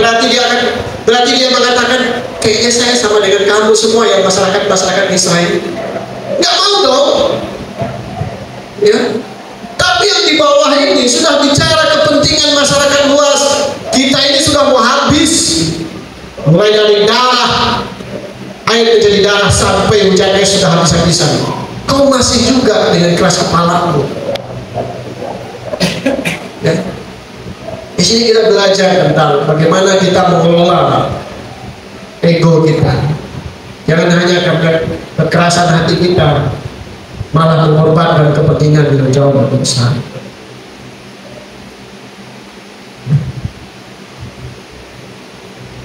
Faro juga adalah contoh dari manifest kesukaan kegelapan yang penuh dengan trik dan trik. Saya pernah sampaikan ini di parasat-parasat bertahun-tahun sebelumnya. Bahwa trik setan itu yang tadi saya sampaikan di awal. Trik setan itu satu, jangan beribadah. Dua, kalau beribadah tapi balik lagi. Ketiga, ya, kamu boleh beribadah tapi persembahkan sebagian-sebagian, yang sepenuhnya. Kamu sayang Tuhan tapi sayangnya 50% saja atau 40% saja. Ya. Meskipun tidak ada istilah, tapi ini sudah tidak istilah pacaran. Ya pacaran jangan kamu sayang dia 100%, terlalu bodoh kalau 100%. Mungkin kalau sudah tunangan naik, kalau sudah menikah baru 100%. Paten itu jangan dibalik. Menikah 40%, tunangan 70%, pacaran 100%. Yang terjadi di dunia sekarang itu seperti itu. Lalu saya lalu nggak sih?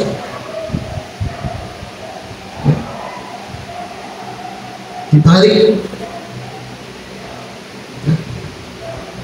Kita belajar bahwa hati-hati. Makanya Yesus sendiri pernah menempel bahwa setan adalah bapa dari setan, tukang tipu dari segala tipu. Ya kalau orang barat di sana nggak kenal kata tipu, mereka bohong. Cuma di Indonesia tipu saja, tipu-tipu nanti. Kalau mereka di sana itu bohong.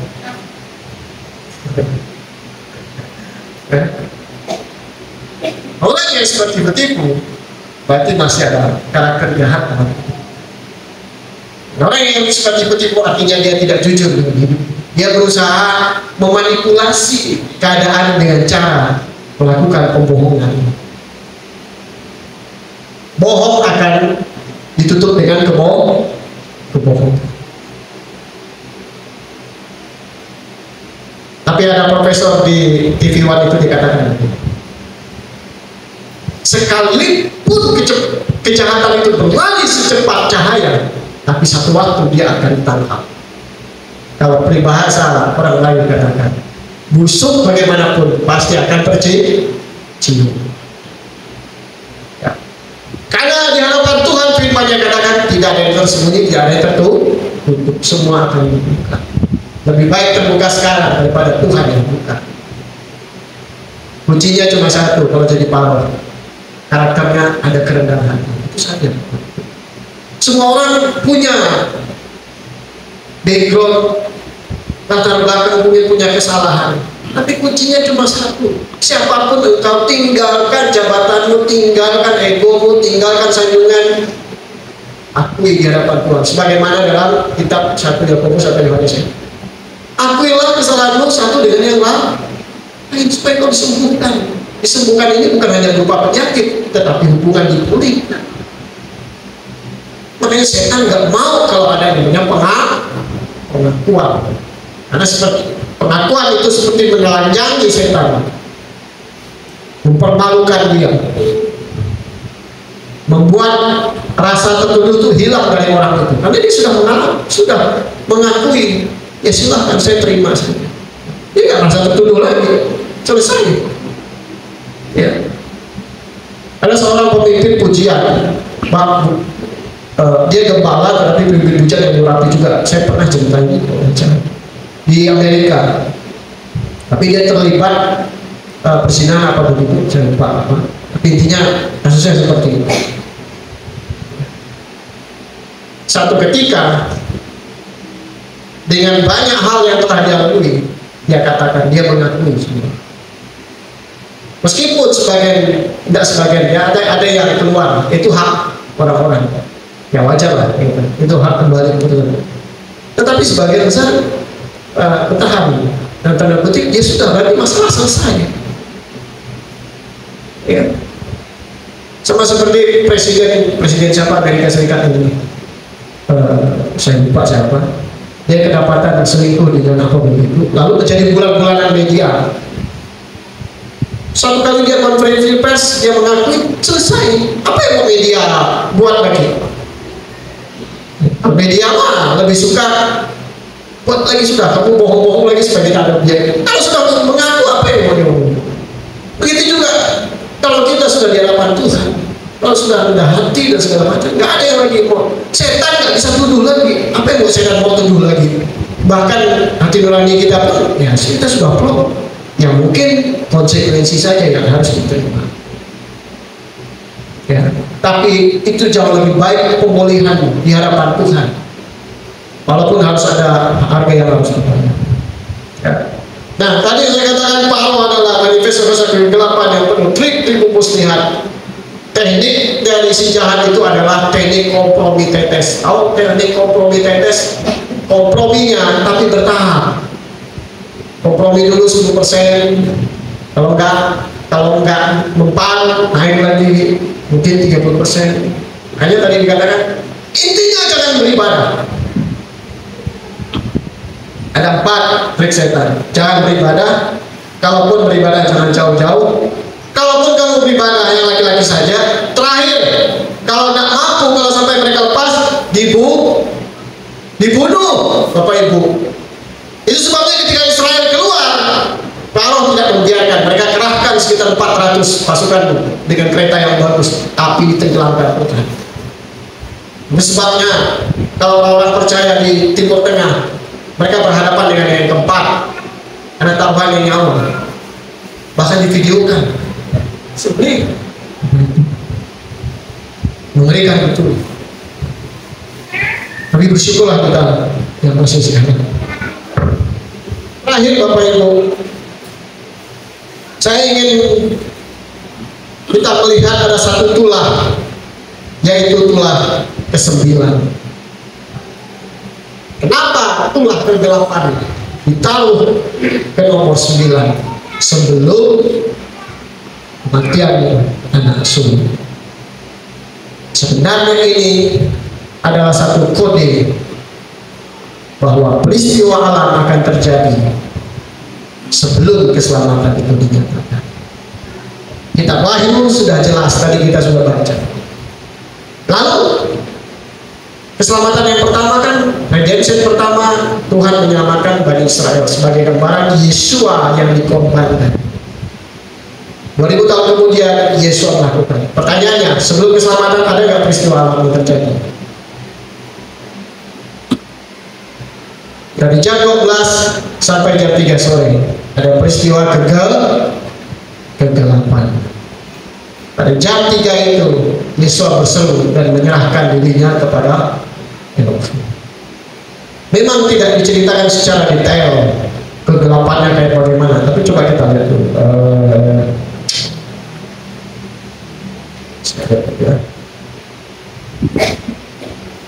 Lukas pasal 23. Dan waktu itu kira-kira jam ke-6 dan ke-8 menyelimuti seluruh tanah itu. Berarti dikatakan seluruh tanah itu sampai jam ke-9.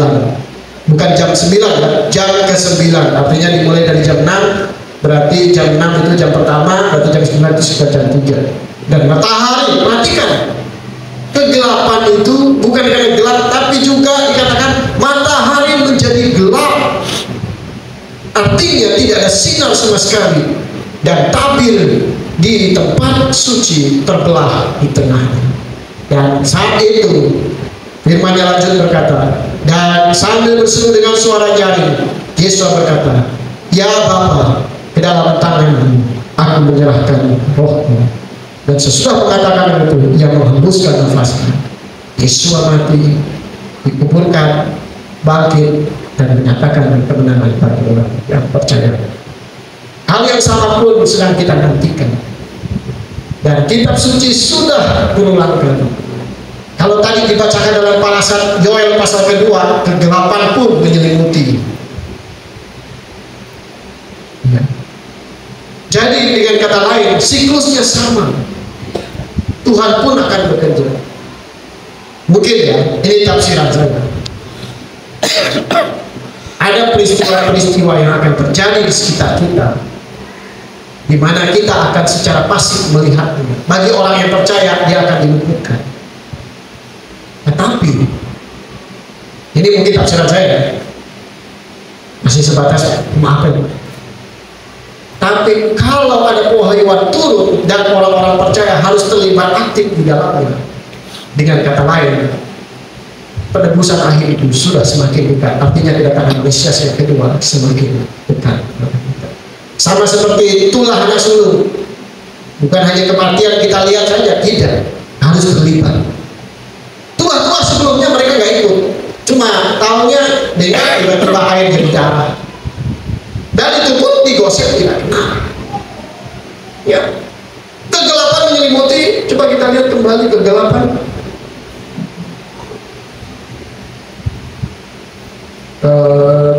Keluaran pasal 10 ayat yang ke-23. Mereka tidak dapat melihat seorang terhadap saudaranya, dan mereka masing-masing tidak dapat beranjak dari tempatnya 3 hari lamanya. Di dalam Lukas berapa jam? 3 jam lamanya. Tetapi untuk seluruh Bani Israel ada terang di tempat tinggal. Jadi 9 tulah mereka hanya melihat dan ada pengecualian. Tapi 1 tulah yang terakhir, artinya itu adalah puncak dari keselamatan, yang dimana mereka akan keluar dari tanah Israel. Mereka harus terlibat aktif, ikuti sesuai petunjuk. Keluar dari petunjuk berarti lewat next. Karena memang tidak ada pengecualian. Malaikat maut itu akan melintasi. Yang tidak ada tanda darah di palang pintu sebagaimana instruksi Tuhan.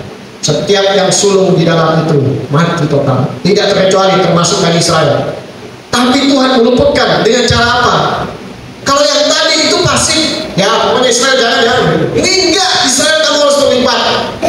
Potong, sembelih, oleskan, tunggu sambil makan, kasih habisin, jangan sisakan.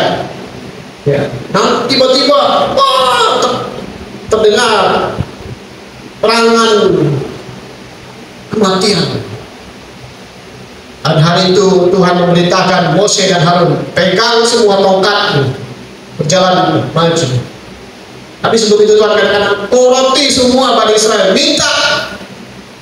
Semua kita minta semua, habis orang Israel juga tidak pusing, harta hilang nggak masalah. Yang penting keluar sudah. Ini sudah yang menyebabkan Paroh ini terlalu keras kepala dulu. Mereka keluar, tapi Paroh malah tidak. Ada satu pembalasan terakhir.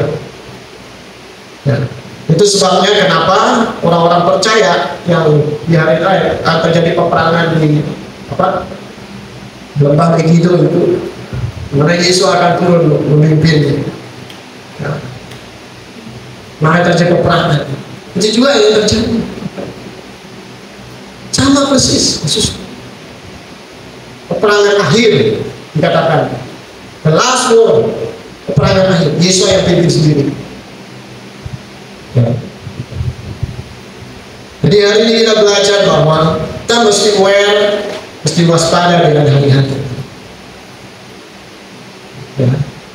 Petunjuk-petunjuk Tuhan itu sudah ada di dalam firman Tuhan. Tetapi juga menjadi kewaspadaan kalau ada yang berbicara sebagai kesaksian, itu pun harus diuji seperti apa penglihatan dan kewahyuan itu. Apakah sesuai dengan firman Tuhan? Karena Matius pasal 24, Yesus sudah katakan, di sana ada yang bilang Mesias, di sana akan bilang Mesias, di sana ada Mesias. Hati-hati, Mesias palsu akan banyak bangkit. Ya, menjadi suatu keharusan bagi kita. Kita harus betul-betul bisa mengidentifikasi apa ya bahasa berikutnya. Kita harus mengenal betul ciri-ciri Hamasiah yang sebenarnya itu seperti apa. Kalau tidak, kita akan terpleset dengan Hamasiah yang palsu. Ya. Lalu bagaimana? Kembali kepada Torah. Tidak ada lain. Torah lah sebagai jalan. Di luar dari Torah itu berarti bukan. Ya, di dalam kitab apa ya, ulangan atau bilangan ya, yang sering dipakai sama Mbak. Aku akan membangkitkan seorang seperti kamu, ya kan? Diklaimlah semua. Oh itu saya punya ini. Zamannya Yesus saja seperti zaman sekarang masih diklaim. Ya.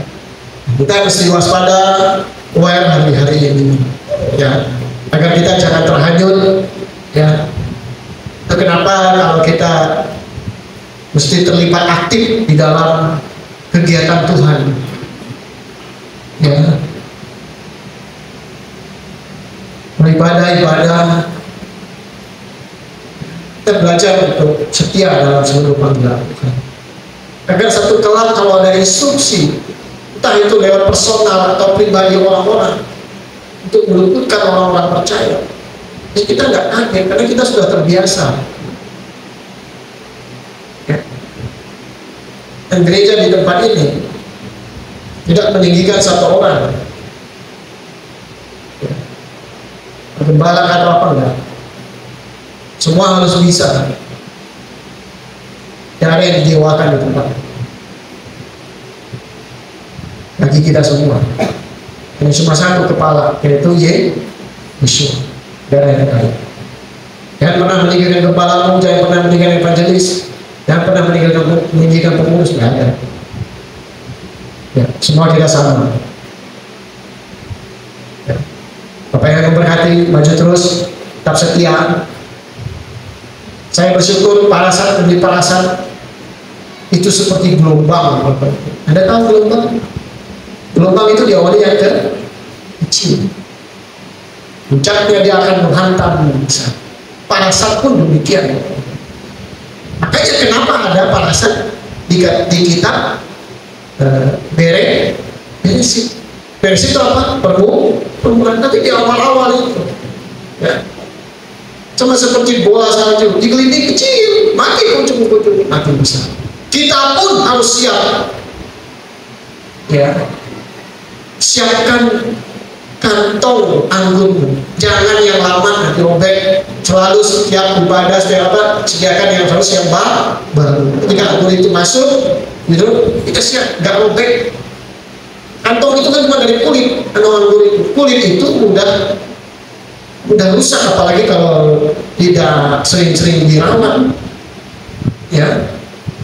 Maka kita harus terus menyediakan, sehingga apa yang Tuhan taruh kita terima. Seperti doanya tadi, kita memiliki hati dan benih firman itu tumbuh di hidup kita. Bapak yang memberkati, maju terus kita berdoa. Terima kasih.